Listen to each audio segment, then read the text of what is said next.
Sono Kiki e vi do il benvenuto sul canale. Questo video arriva leggermente in ritardo rispetto al solito perché ho avuto la possibilità, grazie a Scale 75, di provare i nuovi colori Drop and Paint che sono attualmente su Kickstarter.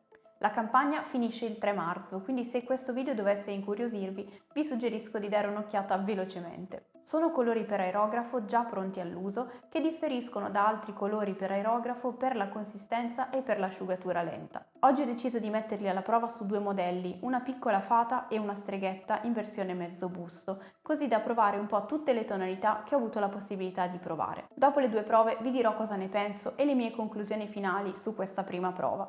Quindi se siete interessati rimanete fino alla fine. Detto questo, non perdiamo altro tempo e cominciamo subito. Questa nuova linea di colori, chiamati Drop and Paint, sono colori studiati appositamente solo per aerografo.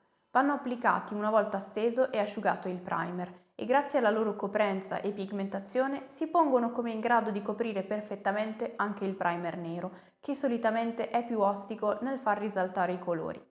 Per questo motivo, per le due prove di oggi partiremo proprio da quello. Oggi dipingeremo una piccola fatina sui toni del verde e un mezzo busto di una streghetta. Entrambi li ho stampati in resina con modelli di White Werewolf Tavern, di cui vi lascio i riferimenti qui sotto in descrizione. Prima di cominciare è importante shakerare bene questi colori, operazione che viene molto semplice con la sfera già inserita in ogni flacone. Il pigmento si deposita sul fondo, in questo caso per la leggerezza della miscela che gli permette di essere più liquidi di un colore classico per aerografo ma più coprenti di un inchiostro.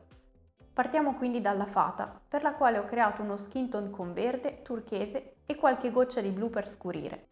La comodità è proprio quella di poter versare a gocce il colore direttamente nel serbatoio, senza doversi preoccupare di sbagliare la consistenza aggiungendo troppo thinner o troppo poco. Mischiando direttamente nel serbatoio con un pennello vecchio, questa operazione diventa estremamente comoda ed evita sprechi di colore nel travasarli dai soliti piattini al serbatoio. Fin dai primi tratti risulta evidente come il getto sia uniforme e non puntinato, cosa che a volte capita quando li si lascia troppo densi. Sulla miniatura possiamo notare come alle prime passate il colore appare più leggero e traslucido e come invece passata dopo passata diventi più coprente e faccia sparire completamente il primer nero. Una cosa che ho notato fin da subito e che a volte capita ad esempio con gli inchiostri o con i colori troppo liquidi è che per ottenere una buona coprenza bisognasse soffermarsi molto sullo stesso punto, producendo quindi quell'effetto ragnatela. Qui invece, dato che la consistenza è appena più ferma di un inchiostro, il sovrapporre più strati non provoca nessun effetto negativo, ma anzi aiuta a far uscire veramente il colore. Una volta ottenuta la base che volevo, ho quindi schiarito il colore con avorio e altro verde, mischiando come prima direttamente tutto nel serbatoio. Sto continuando a usare lo stesso colore variandolo leggermente, quindi non ho ripulito con il cleaner, ma nonostante questo il colore esce sempre senza intoppi. Con una miniatura così piccola, sicuramente un aerografo più fine del mio 03 sarebbe stato più indicato, ma il fatto che se ne riesca ad avere un grande controllo è sicuramente un punto a favore. Non so a voi, ma a me con altri colori per aerografo provati in passato, che non fossero ink, ho sempre avuto un po' il bisogno di diluirli appena per evitare l'effetto puntinato, effetto che qui non si vede proprio, e lo si noterà ancora meglio con l'esempio che vedremo dopo. Continuiamo quindi a illuminare sempre di più aggiungendo più avorio e schiarendo soprattutto la parte alta del modello. Una cosa che fin da subito ho apprezzato molto, anche in questa primissima prova, è proprio la versatilità. Perché già così, puri, si prestano a livelli di intensità diversi ottenuti dal tornare o meno più volte nello stesso punto.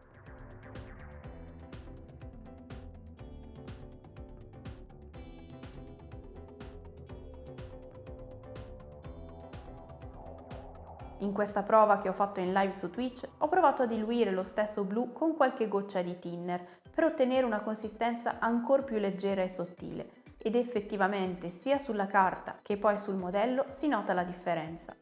Il colore c'è, ma è una sorta di filtro di colore e cosa ancora più importante non cola né si disperde. Una delle caratteristiche descritte per questi colori è il fatto di asciugarsi lentamente, tempo che permette sia di non seccarsi nell'aerografo, ma soprattutto di lavorare sul modello con la tecnica del wet blending, che solitamente si fa a pennello. Se sul modello della fata e su quello che vedrete fra poco questa cosa l'ho notata davvero poco, è invece sul cappello fatto nella medesima prova che ho effettivamente notato e apprezzato questa caratteristica.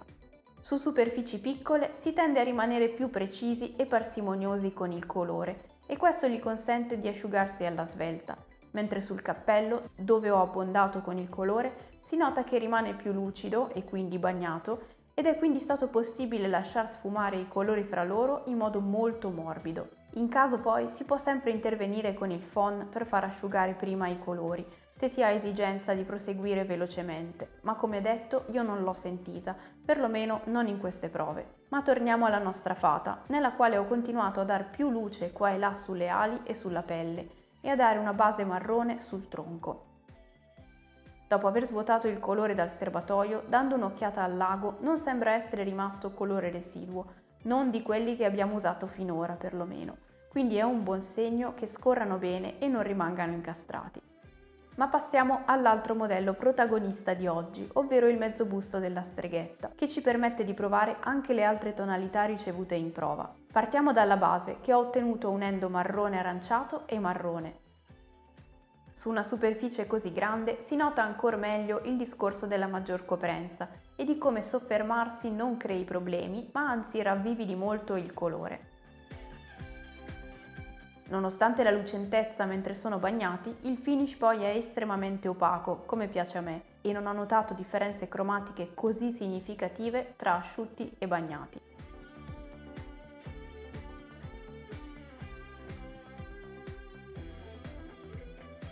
Schiariamo quindi la pelle aggiungendo avorio e arancione e ottenendo un bel colore incarnato. Con questo ho illuminato e messo in risalto i volumi creando il tono intermedio. La morbidezza con la quale si stende il colore mi fa immaginare su come possa essere un'ottima soluzione per creare in velocità lo skin tone, perlomeno l'80%, da affiancare ad alcuni dettagli a pennello.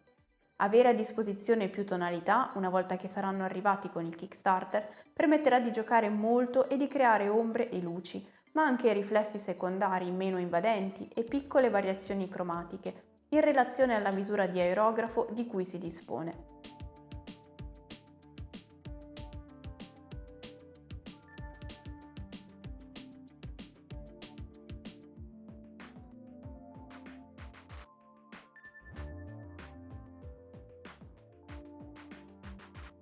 Questo tipo di filtri di colore e variazioni mi fa subito pensare agli Scale Color Artist, che in altri video e live ho utilizzato per enfatizzare un lavoro di chiari e scuri esistente.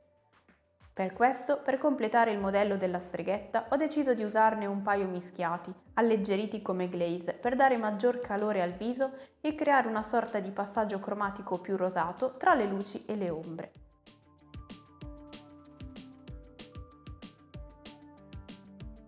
Ho poi rifinito il modello aggiungendo alcuni dettagli come le lentiggini e gli occhi.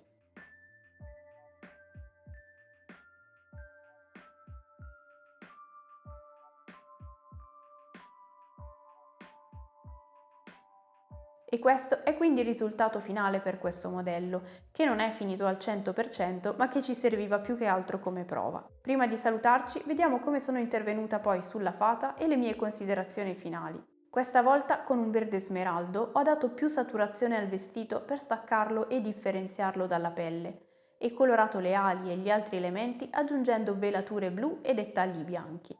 Per il tronco ho fatto lo stesso con venature e leggere sfumature, così come per gli occhi e i capelli. E questo è quindi il risultato finale. Ma veniamo quindi alle mie considerazioni per quanto riguarda questi colori, perlomeno quelli che ho potuto provare. Fin dal lancio della campagna Kickstarter io sono stata estremamente entusiasta di questi colori e chi era in live con me quel giorno sicuramente se lo ricorda. Fin da subito li ho trovati interessanti, non tanto perché fossero dei prodotti rivoluzionari, perlomeno sulla carta, ma perché potevano essere quell'ottima via di mezzo tra gli inchiostri e i colori per aerografo. Come già detto, qualsiasi colore si può utilizzare ad aerografo purché sia correttamente diluito, ma il fatto che questi diano effettivamente la corretta diluizione e siano così semplici da mischiare fra loro li rende un gradino sopra, secondo me. Inoltre il fatto che siano così saturi e che nella gamma cromatica ci siano a disposizione anche i primari, cosa non scontata per tutte le gamme cromatiche, permette di avere sia dei colori estremamente saturi, di andare a modificarli al bisogno, renderli più carichi, ma anche di crearseli per conto proprio. Ovviamente, dato che ci sono a disposizione così tante tonalità nella campagna, limitarsi ai soli primari secondo me è un po' riduttivo, però il fatto che ci sia la possibilità di acquistare anche quelli e che siano compresi anche nella scatola esclusiva Kickstarter è sicuramente un punto a favore.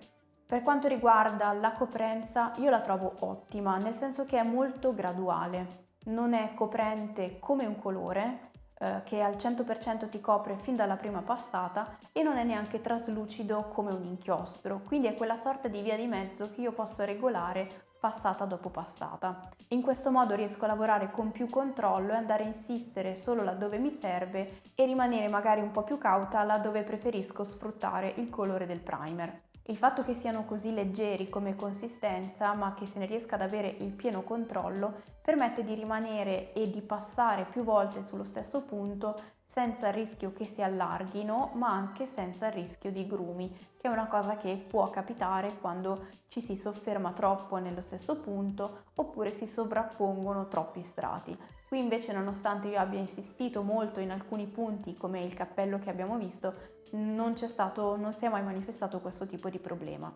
Tra le 12 tonalità che ho avuto la possibilità di provare, non ho notato queste grandi differenze dal punto di vista della coprenza tra una e l'altra, ma sicuramente bisognerà mettere alla prova un po' tutte le tonalità per capire quali effettivamente rendono meglio per una o l'altra cosa. In ultimo, ma sicuramente non per importanza, la pulizia dell'aerografo, che è un po' quella questione che tante volte spaventa e fa mettere da parte l'idea di utilizzare l'aerografo. Qui invece l'ho trovata molto pratica, molto comoda e veloce.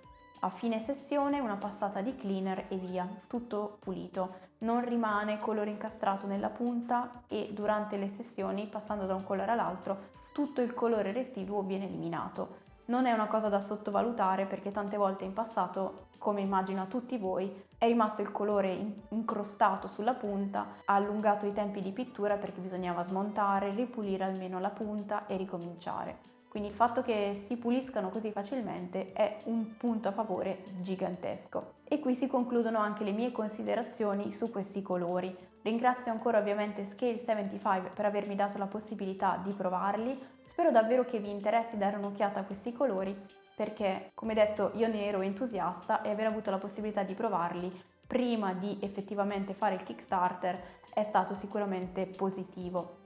Non sarà sicuramente l'unica volta che li proverò, può essere che nei prossimi video, se i colori si adattano a quello che devo fare, li vedrete ancora, perché hanno davvero degli utilizzi che si sposano bene con la mia pittura. Vi ricordo di dare un'occhiata alla descrizione per trovare altri video e prodotti consigliati. Sono curiosissima di sapere cosa ne pensate e se magari farete un pensierino e li acquisterete. Io come sempre vi ringrazio di aver visto il video fino alla fine, vi do appuntamento al prossimo e fino ad allora siate creativi!